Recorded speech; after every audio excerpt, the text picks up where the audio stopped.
મિત્રો ઘણા બધા લોકો કોમેન્ટની અંદર પૂછતા હોય છે કે મારો સાડો એટલે કે પ્રાચીનો ભાઈ એટલે કે પ્રણવભાઈ જે છે એ શું બિઝનેસ કરે છે, જોબ કરે છે કે શું એનો ધંધો છે, આપણને કાંઈ ખબર નથી. એટલે ઘણા બધા લોકો પ્રશ્ન કરતા હોય કે ભાઈ પ્રણવભાઈ શું બિઝનેસ કરે છે. તો હવે તમે લોકો કોમેન્ટ કરી રીતે એનો જવાબ ખુદ પ્રણવભાઈ આપશે આજે.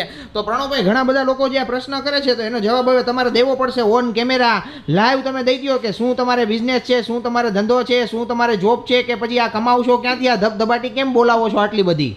એમાં એવું છે ને, જો મારું તો હમણાં વર્ક ફ્રોમ હોમ ચાલે છે. હા, પણ વર્ક ફ્રોમ હોમમાં બી શું ચાલે છે એમ વર્ક ફ્રોમ હોમની અંદર સ્પેસિફાઈ કરો. એટલે હું છું સ્ટોક માર્કેટ ઇક્વિટી રિસર્ચમાં કામ કરું. હા, એટલે અને પ્લસ મારું ઇન્વેસ્ટમેન્ટ પણ છે. હા, અને બીજા નાના મોટા પણ પ્રાઇવેટ બિઝનેસ. પણ પ્રાઇવેટ એટલે શું એમ મને નથી ખબર. તો તમે એ કઈ કયો તો કઈક મગ બધું થોડી કહેવાનું હોય કે તમને મગનું નામ મરી નહીં પાડો તો આ કોમેન્ટ કરે છે બધાને ખબર કેમ પડશે પ્રાચી? બધું બધાને થોડી કહેવાનું હોય ભાઈ. કેમ કે હું આમ કરું તો બધાને બધું કહી દઈએ તો આપણે શું કરવાનું એમ? ભાઈ એમ નહીં તો બધા પ્રશ્ન પૂછે છે એનો જવાબ હું દેવો પછી મારે? પ્રશ્ન તો મુકેશ અંબાણીને પૂછે છે બધા, અને નરેન્દ્ર મોદીને પૂછે કે બધું થોડી જવાબ મળે કઈ બધાને. બોલો લ્યો પ્રણવભાઈ અત્યારે સ્ટોક માર્કેટ એનાલિસિસ રિસર્ચ ની અંદર છે, પણ અને બીજા પ્રાઇવેટ જેના બિઝનેસ છે, પણ હવે એ કંઈ કહેતા નથી. હવે આપણે કઈ લાઈન લેવી મિત્રો? હવે ખાસ કરીને તમે કોમેન્ટ કરો તો પ્રણવભાઈ જવાબ દે. પ્રણવભાઈ આમ 1000 કોમેન્ટ આવે તો તોય તમે જવાબ નહીં આપો?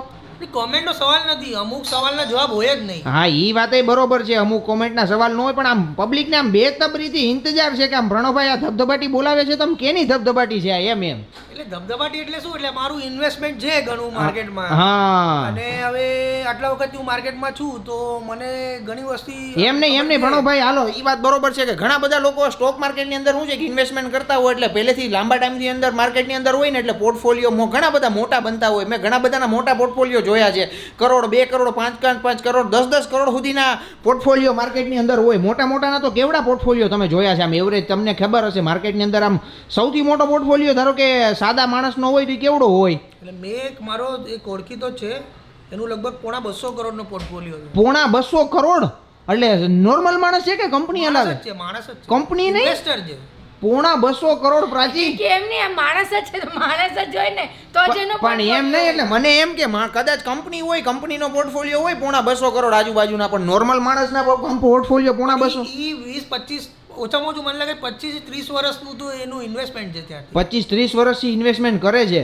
ઓહો, એમને તમે પૈસા કમાઈ શકો કે એમને તમે ગમે વસ્તુ તમારે સમય દેવો પડે.